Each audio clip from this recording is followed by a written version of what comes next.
आरोह पुस्तिका के अध्याय उत्साह की कविता के शिक्षण के बाद आज हम इस वीडियो में मुख्य मुख्य प्रश्नोत्तर पर चर्चा करेंगे। सभी प्रश्न आपकी परीक्षा हेतु काफी महत्वपूर्ण साबित होंगे, अतः ध्यान से इनका अध्ययन करना है। इस चैनल पर कोई भी अभ्यर्थी अगर नए जुड़े हैं तो चैनल को सब्सक्राइब अवश्य कर लें ताकि आने वाली वीडियो की सूचना आपको तुरंत प्राप्त हो सके। तो शुरुआत करते हैं इस अध्याय को। अध्याय का नाम उत्साह है और इसके लेखक हैं वो शमशेर बहादुर सिंह हैं। सबसे पहले उत्साह कविता का छोटा सा संक्षेप में सार दिया गया है, उसको देख लेते हैं।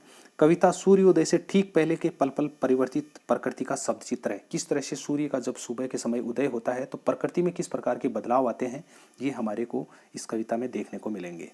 सबसे पहले प्रश्न वो आया है कि नील जल में या किसी की गोर झिलमिल देह जैसे हिल रही हो, नील जल में कहकर कवि ने किस दृश्य का चित्रण किया है। प्रातःकालीन कुछ धुंधल के नीले और निर्मल आकाश के मनोरम दृश्य को, किस तरह से जब सूर्य का जब उदय होता है उससे ठीक पहले आकाश में कुछ कालिमा है वो छाई हुई होती है, उसके दृश्यों का वर्णन इसमें किया गया है।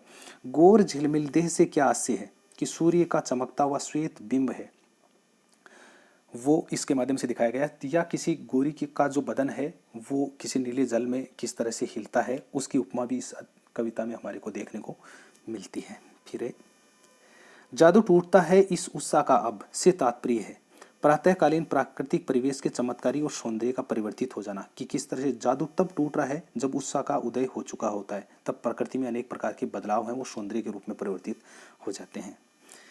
फिर है काली सील और स्लेट का उपमान देकर कवि क्या बताना चाहता है, कि दो है, एक तो काली सील, काली जो शिला है, और स्लेट का उपमान देकर वो प्रकृति के सौंदर्य को बताना चाहता है। नील जल में झिलमिलाती गोर देह के द्वारा किस दृश्य का चित्रण हुआ है, तो यहाँ पर सूर्य का चित्रण हुआ है।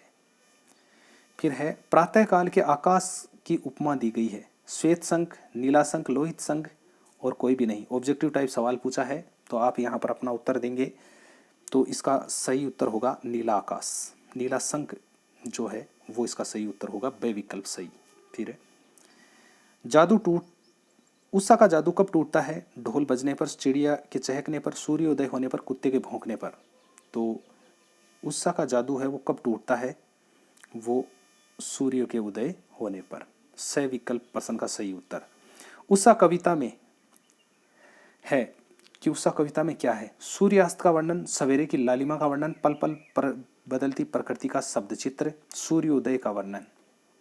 तो इसमें प्रश्न में सभी चीजों का वर्णन किया गया है, एक को छोड़ के 3 चीजों का वर्णन हुआ है। इसमें सूर्यास्त का वर्णन बिल्कुल नहीं हुआ है, बाकी सवेरे की लालिमा का वर्णन भी हुआ है, पल पल बदलती प्रकृति का शब्द चित्र भी है और सूर्योदय का वर्णन भी हो रहा है इसमें। तो ये तीनों ही विकल्प इसके सही माने जाएंगे। फिर है बहुत काली सील जरा लाल केसर से जैसे घुल गई हो, रेखांकित शब्द का अर्थ है, सील पर यहाँ पर रेखांकित किया गया है, इसको आप बताना है कि ये इस शब्द का क्या अर्थ है। तो रसोई में मसाला पीसने के काम आने वाला पत्थर, रसोई का फर्श, केसर रंग का पत्थर, उपयुक्त सभी। तो इसमें ए विकल्प सही होगा, रसोई में मसाला पीसने के काम आने वाला जो पत्थर होता है वो काली सील के नाम से पुकारा जाता है, सील यहाँ पर उत्तर सही होगा। फिर है राख से लिपा हुआ चौका कहकर कवि ने बताया है आसमान का नीला कालापन, चौके का साफ सुथरापन, लीपने के लिए गोबर का न मिलना, आकाश के चौके के समान होना। तो यहाँ पर राख से लिपा हुआ चौका कहकर कवि ने है वो आकाश का जो नीलापन है वो उसको बतलाया है, ए विकल्प सही होगा।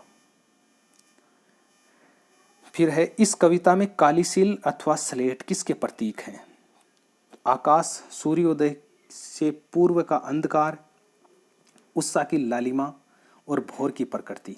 काली सील और स्लेट देखना दोनों हैं, काली सील और स्लेट किसका प्रतीक है, तो सूर्योदय के पूर्व का जो अंधकार छाया हुआ है उसको ये स्पष्ट कर रहे हैं, बे विकल्प सही होगा। कविता में लाल के सर तथा लाल खड़िया चाक किसके प्रतीक हैं, उत्साह की कालिमा, उत्साह की लालिमा लाल रंग के, इंद्रधनुष के लाल रंग के। तो लाल के सर और लाल खड़िया चाक ये उत्साह की लालिमा के प्रतीक हैं, बे विकल्प सही होगा। फिर है जादू टूटता है उत्साह का, पंक्ति में जादू का अर्थ है आकर्षण, तमाशा, भोर का सौंदर्य, खेल। तो जादू का अर्थ होता है आकर्षण, ए विकल्प सही होगा। कि अब आकर्षण छाएगा जब उदय होगा तब। उसके बाद में कवि की उत्साह कविता किस प्रकार की कविता है? प्रगतिवादी, प्रयोगवादी, नई कविता, छायावादी। तो उत्साह कविता है वो प्रगतिवादी है, ए विकल्प सही होगा। फिर उत्साह कविता क्या प्रेरणा देती है? आशान्वित बने रहने की, गंभीर होने की, प्रकृति के प्रति आकर्षण की, आत्मविश्वासी बनने की। उत्साह कविता है वो है आशान्वित बने रहने की प्रेरणा हमारे को देती है, ए विकल्प सही होगा।